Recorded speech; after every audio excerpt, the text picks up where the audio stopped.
Hello students, welcome to another online lesson from edu extract. আজকে আমরা জানবো হৃদচক্র বা কার্ডিয়াক সাইকেল সম্পর্কে। হৃৎপিণ্ডের চারটে প্রকোষ্ঠে প্রত্যেকটিতে একবার করে সিস্টোল এবং একবার করে ডায়াস্টোল হলে তবেই একটি কার্ডিয়াক চক্র পূর্ণ হবে। তাহলে প্রত্যেকটা প্রকোষ্ঠে একবার করে সিস্টোল হতে হবে, একবার করে ডায়াস্টোল হতে হবে, হলেই দেখবো আমরা একবার হৃদচক্র কমপ্লিট হয়েছে। এবং একবার হৃদচক্র কমপ্লিট হতে 0.8 সেকেন্ড সময় লাগে। এবং আমরা আরেকটা জিনিস জেনে নেব যে অলিন্দে যখন সিস্টোল হয়, সিস্টোল মানে সংকোচন, তখন দেখা যাচ্ছে নিলয়ে ডায়াস্টোল হয় বা প্রসারণ হয়। আবার অলিন্দে যখন ডায়াস্টোল হয় বা প্রসারণ হয় তখন দেখা যাবে যে নিলয়ে সিস্টোল বা সংকোচন হয়। হৃদচক্রে মোট 7টা গুরুত্বপূর্ণ ফেজ রয়েছে বা দশা রয়েছে। প্রথম ফেজ হচ্ছে অলিন্দের সিস্টোল। এক্ষেত্রে আমরা দেখব যে হৃৎপিণ্ডের ঠিক ডান অলিন্দের এই জায়গাটা এসএ নোড রয়েছে। এই এসএ নোড থেকে কম্পনের বা স্পন্দনের সৃষ্টি হবে এবং যে স্পন্দনটা পরবর্তী দশায় এভি নোড হয়ে ধীরে ধীরে সমস্ত হৃৎপিণ্ডে ছড়িয়ে পড়বে। এসএ নোডে যখন কম্পন সৃষ্টি হবে, এই অলিন্দে সংকোচন সৃষ্টি হবে।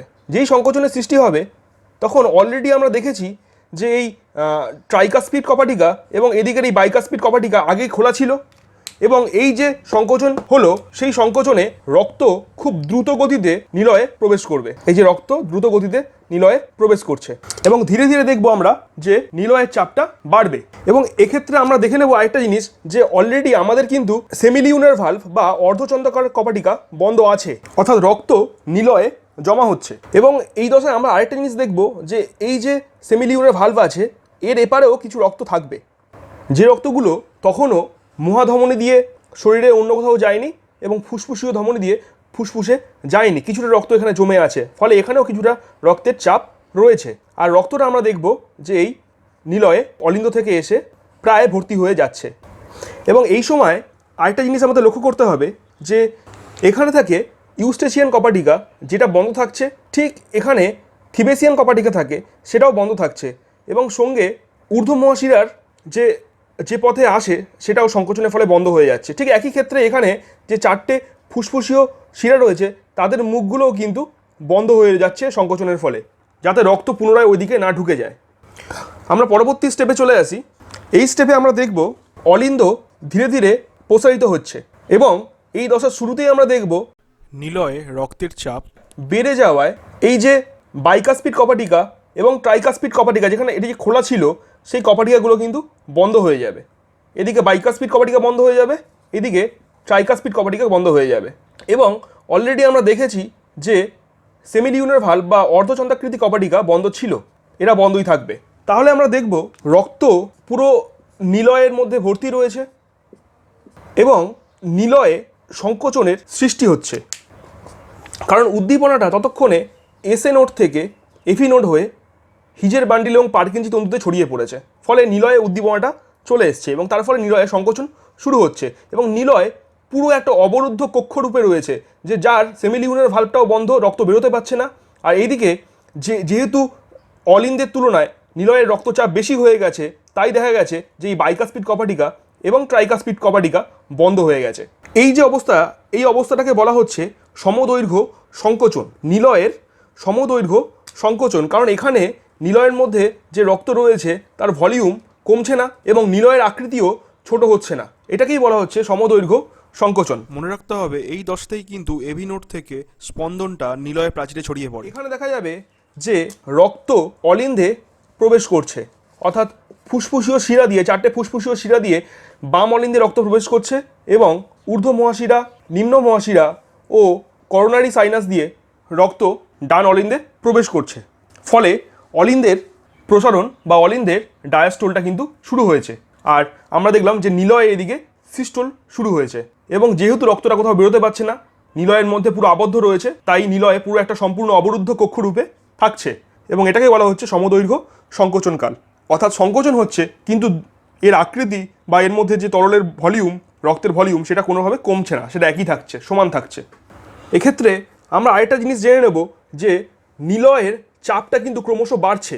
আর এদিকে এর আগের দশায় দেখেছিলাম যে এখানে রক্ত ছিল, সেই রক্তটা কিন্তু এখানে নেই, এখানে রক্তের চাপটা ধীরে ধীরে কমছে। তাই যেহেতু রক্ত নেই এখানে বা রক্তের পরিমাণটা কমে গেছে, তাই এখানে কিন্তু চাপটা ধীরে ধীরে কমছে। তাহলে মহাধমনী এবং ফুসফুসীয় ধমনীতে রক্তের চাপ ক্রমশ কমছে, আর এদিকে আমরা দেখলাম যে নিলয়ের মধ্যে রক্তের চাপ ক্রমশ বাড়ছে।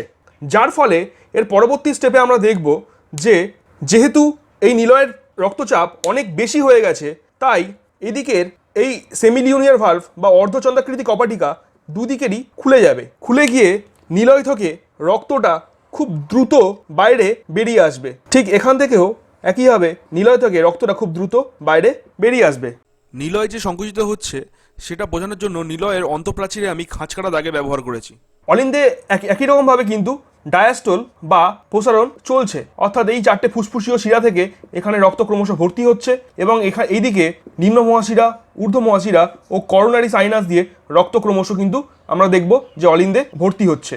আর নিলয়ে আমরা দেখলাম যে রক্তের পরিমাণটা কমছে এবং খুব দ্রুত রক্ত বেরিয়ে গেছে অর্ধচন্দ্রাকৃতি কপাটিকা খুলে যাওয়ার ফলে মহাধমনী এবং ফুসফুসীয় ধমনী দিয়ে বাইরের দিকে। এর পরের ছবিটা যদি আমরা দেখে নিই তাহলে আমরা দেখব যে এখানে নিলয়ের যে সংকোচন সেটা অনেক কমে এসছে এবং রক্ত খুব ধীর গতিতে সেমিলিউনার ভালভ বা অর্ধচন্দ্রাকৃতি কপাটিকার সাহায্যে মহাধমনী এবং ফুসফুসীয় ধমনী দিয়ে বাইরে বের হয়ে যাচ্ছে, যার ফলে নিলয়ের রক্তের চাপটা আরো কমছে, কারণ নিলয়ের রক্তের পরিমাণটা আরো কমেছে। আর এদিকে এই যে ফুসফুসীয় ধমনী এবং মহাধমনী, এখানে কিন্তু রক্তের পরিমাণটা অনেক বেড়েছে, এখানে রক্তের পরিমাণটা অনেক বেড়েছে, আর নিলয়ে রক্তের পরিমাণটা কিন্তু অনেক কমে গেছে। এদিকে সেই অলিন্দ বেচারা এখনো সেই রক্ত নিয়ে ভর্তি হয়েই চলছে, খুব ধীর গতিতে রক্ত নিয়ে ভর্তি হয়েই চলছে।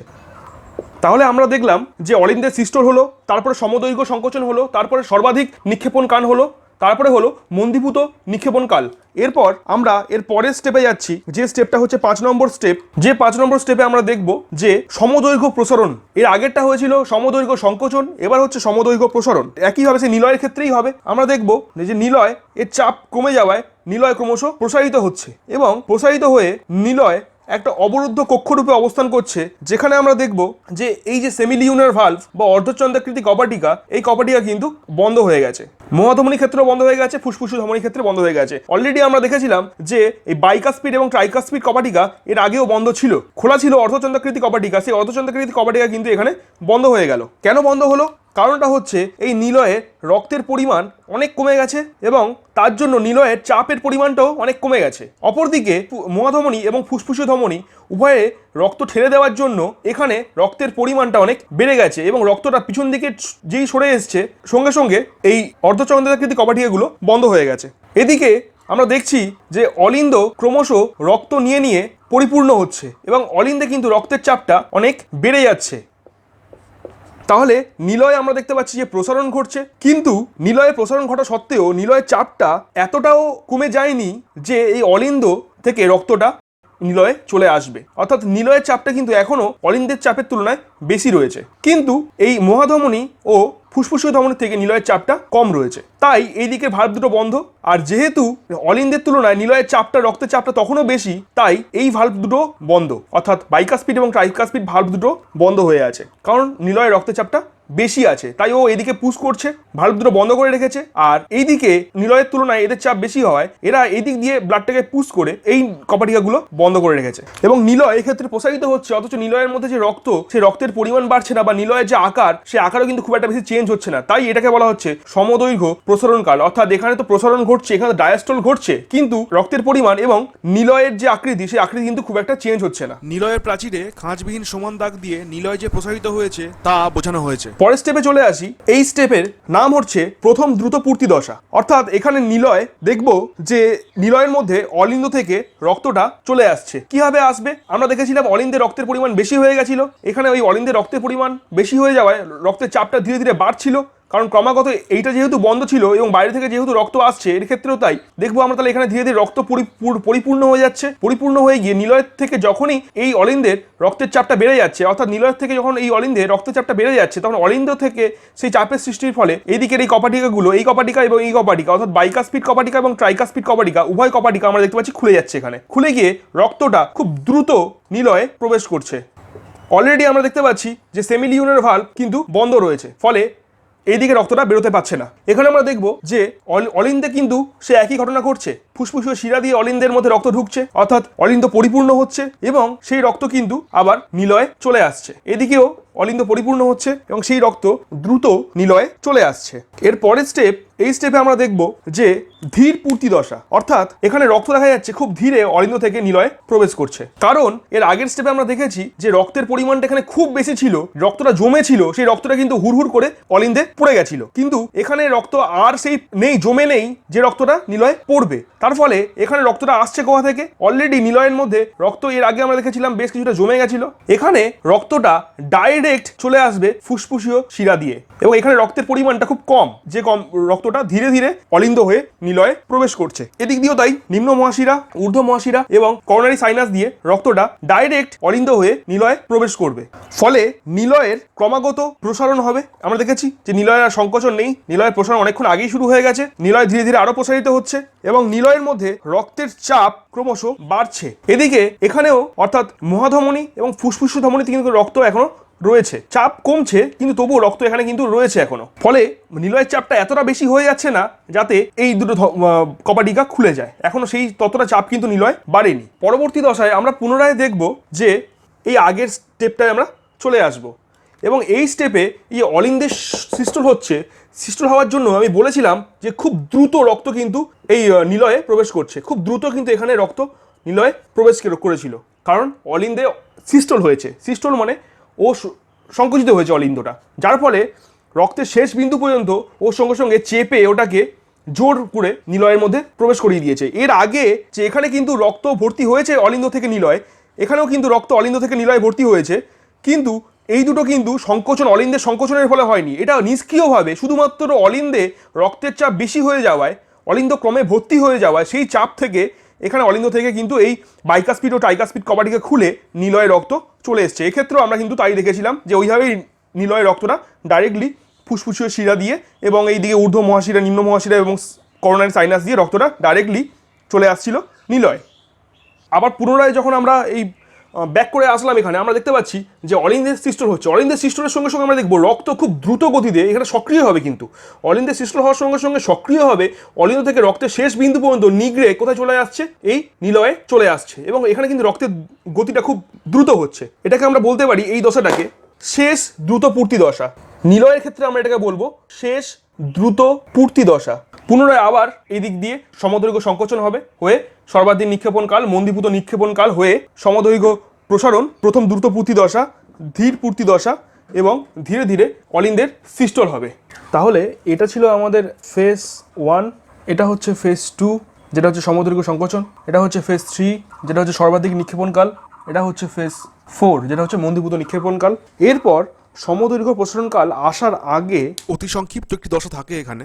প্রকৃতপক্ষে যে দশায় দেখা যায় যে এই যে সেমিলিউনার ভালভ বা অর্ধচন্দ্রাকৃতি কপাটিকা, এই অর্ধচন্দ্রাকৃতি কপাটিকা যেটা এখানে খোলা ছিল এখানে কিন্তু সেটা বন্ধ হয়ে যায়। এদিকেও তাই হবে, এটা তো বন্ধ ছিল, প্লাস এই যে অর্ধচন্দ্রাকৃতি কপাটিকা এটা কিন্তু এখানে বন্ধ হয়ে গেল। এটাকে বলা হয় নিলয়ের প্রসারণ সূচনাকাল। প্রসারণ সূচনাকাল, কারণ এখানে আমরা দেখব এটা বন্ধ হয়ে গেছে, অর্থাৎ সেমিলিউনার ভালভ অর্থাৎ অর্ধচন্দ্রাকৃতি কপাটিকা কিন্তু এখানে বন্ধ হয়ে গেল, আর এখানে সেটা বন্ধ হয়ে রয়েছে, এই যে সেটা বন্ধ হয়ে রয়েছে এখানে আমরা দেখতে পাচ্ছি। তো এই সমদৈর্ঘ্য প্রসারণকাল এটা আমরা বলতে পারি ও ফেজ 5।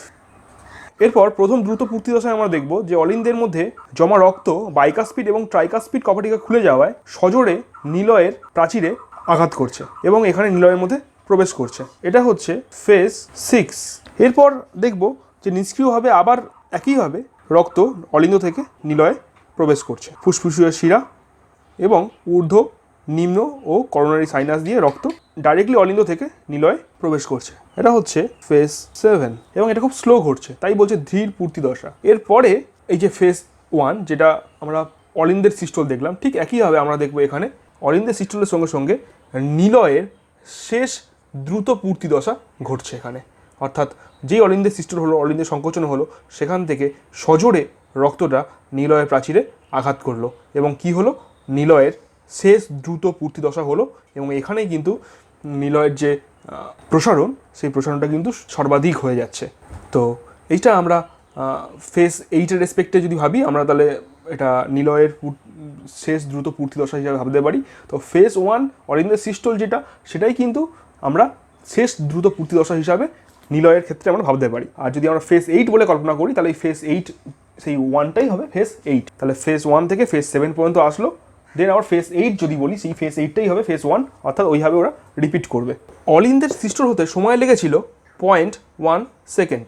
তারপর অলিন্দের প্রসারণ শুরু হয়। এখানে অলিন্দের প্রসারণ, এখানে অলিন্দের প্রসারণ, এখানেও অলিন্দের প্রসারণ, এখানেও আমরা দেখেছি, এখানে অলিন্দের প্রসারণ, এখানে অলিন্দের প্রসারণ, এখানে অলিন্দের প্রসারণ, অর্থাৎ এই সিস্টোলের পরে সমস্তটাই কিন্তু অলিন্দের প্রসারণ হয়ে এসছে। তাহলে আমরা জেনেছিলাম যে কোনো একটা প্রকোষ্ঠের সিস্টোল ডায়াস্টোল মিলিয়ে সময় লাগবে 0.8 সেকেন্ড। তাহলে শুধু যদি সিস্টোল, অলিন্দের সিস্টোলে সময় নেয় 0.1 সেকেন্ড, তাহলে অলিন্দের ডায়াস্টোলে সময় নেবে 0.7 সেকেন্ড। একদম এই যে ঘটনাটা, এটা 0.7 সেকেন্ড ধরে ঘটছে এবং পুরোটাই কিন্তু অলিন্দের ডায়াস্টোল অবস্থায় রয়েছে। তাহলে আমরা এটাও নোট করে নেব যে অলিন্দের সিস্টোল বা অলিন্দের সংকোচন, তাতে সময় নিচ্ছে 0.1 সেকেন্ড। অলিন্দের ডায়াস্টোল বা অলিন্দের প্রসারণে সময় নিচ্ছে 0.7 সেকেন্ড। সব মিলিয়ে অলিন্দের সংকোচন ও প্রসারণে সময় নিচ্ছে 0.8 সেকেন্ড। আমরা যদি নিলয়ের ক্ষেত্রে দেখে নিই, নিলয়ের ক্ষেত্রে দেখব যে এখান থেকে কিন্তু নিলয়ের সংকোচনটা শুরু।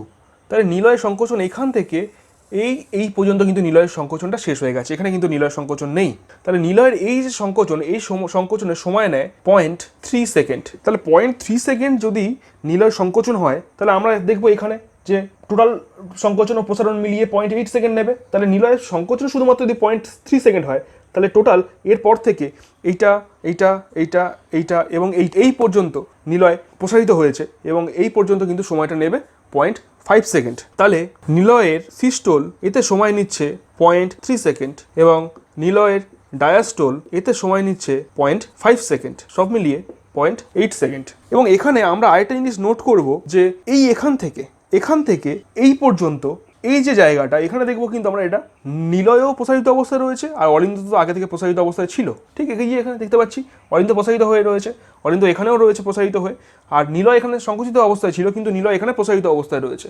তাই অলিন্দ প্রসারিত, নিলয় প্রসারিত, এখানেও দেখতে পাচ্ছি অলিন্দ প্রসারিত, নিলয় প্রসারিত, এখানে অলিন্দ প্রসারিত, নিলয় প্রসারিত, এখানে অলিন্দ প্রসারিত, নিলয় প্রসারিত, কিন্তু ঠিক এই জায়গাটা এসে দেখবো আমরা অলিন্দ সংকুচিত হয়ে গেছে। তাহলে এই যে মাঝখানের এই যে দশাটা, যে দশায় অলিন্দ এবং নিলয় উভয় প্রসারিত অবস্থায় হয়ে রয়েছে, সেটাকে বলছে জয়েন্ট ডায়াস্টোল। এদের মধ্যেই সেটা ঘটছে, আলাদা করে ভাবার কোনো কারণ নেই। এই জয়েন্ট ডায়াস্টোলে সময় লাগছে 0.4 সেকেন্ড এবং সেটা কিন্তু এর সময়ের মধ্য থেকেই সেটা বার হচ্ছে। এরকম করে ভাবার কোনো কারণ নেই যে এই 0.8 সেকেন্ড, এই 0.8 সেকেন্ড হয়ে যাওয়ার পরে 0.4 সেকেন্ড আবার এক্সট্রা করে নিচ্ছে। আমরা কারণ দেখতে পাচ্ছি যে এর মধ্যে থেকেই এটা ঘটছে, সুতরাং 0.4 কিন্তু আলাদা করে কোনো সেকেন্ড নয়, এটা এর মধ্যেকারই একটা ঘটনা যেটা আমি আলাদা করে দেখিয়ে দিলাম জয়েন্ট ডায়াস্টোল, সেটা হচ্ছে 0.4 সেকেন্ড। এরপর আমরা আরেকটা জিনিস দেখে নেবো, সেটা হলো হার্ট সাউন্ড। লাভ ডুব, এই যে আওয়াজটা আমরা শুনি, ডুব ডুব ডুব ডুব, ঠিক আছে, এই যে আওয়াজটা আমরা শুনি কীভাবে হয় সেটা আমরা দেখে নেব। সমদৈর্ঘ্য সংকোচন কাল যখন আসবো, সেই সমদৈর্ঘ্য সংকোচন কালে এসে আমরা দেখব যে এখানে কিন্তু এই বাইকাস্পিড এবং ট্রাইকাস্পিড কপাটিকা বন্ধ হয়ে গেছে, যেটা কিন্তু এখানে খোলা ছিল, এখানে বন্ধ হয়ে গেছে। অ্যাকচুয়ালি এখানে বন্ধ হয়নি, বন্ধটা তার আগেই হয়েই সমদৈর্ঘ্য সংকোচন কাল শুরু হয়। তো যেখানে এই বন্ধটা হয় সেখানেই একটা আওয়াজ ঘটে, এই যে দুটো কপাটিকা বন্ধ হওয়ার সময় ধাক্কা লাগে এবং একটা আওয়াজ ঘটে, যেটাকে বলছে প্রথম হৃদধ্বনি বা ফার্স্ট হার্ট সাউন্ড, যেটা কিন্তু এই সমদৈর্ঘ্য সংকোচনকাল শুরু হওয়ার আগেই জাস্ট ঘটে এবং এটাকে বলছে লাভ। এরপর সমদৈর্ঘ্য সংকোচনকালের পরে নিলয়ের সর্বাধিক নিক্ষেপণকাল হয়, মন্দীভূত নিক্ষেপণকাল হয় এবং তারপর আমরা দেখতে পারি আবার সমদৈর্ঘ্য প্রসারণকাল হয়। কিন্তু আমি বলেছিলাম যে সমদৈর্ঘ্য প্রসারণকালের আগে একটা ক্ষুদ্র অতি সংক্ষিপ্ত দশা রয়েছে যেটাকে বলা হয় প্রসারণ সূচনাকাল। অ্যাকচুয়ালি সমদৈর্ঘ্য প্রসারণকালে এসে আমরা দেখতে পাচ্ছি যে এখানে কিন্তু এই সেমিলিউনার ভালভ বা অর্ধচন্দ্রাকৃতি কপাটিকাগুলো কিন্তু বন্ধ হয়ে আছে। অ্যাকচুয়ালি বন্ধটা কিন্তু আমরা যদি ভালো করে দেখি, এখানে কিন্তু সেই বন্ধটা হয় এবং এই বন্ধ হওয়ার সময় সেমিলিউনার ভালভ বা অর্ধচন্দ্রাকৃতি কপাটিকা বন্ধ হওয়ার সময় যে আওয়াজটা হয় সেটাকেই বলছে দ্বিতীয় হৃদধ্বনি, অর্থাৎ সেকেন্ড হার্ট সাউন্ড, যেটাকে বলা হচ্ছে ডুব। এরপর সমদৈর্ঘ্য প্রসারণ ঘটে, তারপর অলিন্দে জমা যে রক্ত, সেই রক্ত বাইকাস্পিড এবং ট্রাইকাস্পিড কপাটিকে খুলে সজোরে নিলয় আঘাত করে এবং যেই নিলয় আঘাত করে সঙ্গে সঙ্গে এখানে শোনা যায় থার্ড হার্ট সাউন্ড। এটা খুব অস্পষ্ট, কিন্তু শোনা যায় তখনই স্পষ্ট করে যখন পরিশ্রম করা হয়, অর্থাৎ খেলাধুলা করা হয় বা দৌড়াদৌড়ি করা হয়, তখন কিন্তু এটা মোটামুটি স্পষ্ট শোনা যায়। এবার এটা হয়ে গেল প্রথম দ্রুত পূর্তি দশা। ধীর দ্রুত পূর্তি দশা অর্থাৎ রক্তটা আবার স্লো হবে, এখানে প্রবেশ করছে অলিন্দ থেকে, এবং তারপর আমরা যখন এই অলিন্দের সিস্টলে যাবো, আমরা দেখবো যে অলিন্দ সিস্টলের জন্য, অলিন্দ সংকোচনের জন্য খুব জোরে অলিন্দের শেষ রক্তবিন্দুটুকুও কি হচ্ছে, নিলয়ে এসে আঘাত করছে, নিলয়ের প্রাচীরে এসে সজোরে আঘাত করছে। যেই আঘাত করছে সঙ্গে সঙ্গে আমরা এখানে পাবো ফোর্থ হার্ট সাউন্ড। আমাদের মনে রাখতে হবে এই ফোর্থ হার্ট সাউন্ডটা কিন্তু স্বাভাবিক অবস্থায় শোনা যায় না। এটা শোনা যায় যখন কোনো ব্যক্তি মেডিকেল কন্ডিশন খারাপ বা তার হার্টে কোনো সমস্যা রয়েছে, সেক্ষেত্রে কিন্তু এই ফোর্থ হার্ট সাউন্ডটা শোনা যায়। তাহলে এই হলো আমাদের হৃদচক্র। Thanks for watching.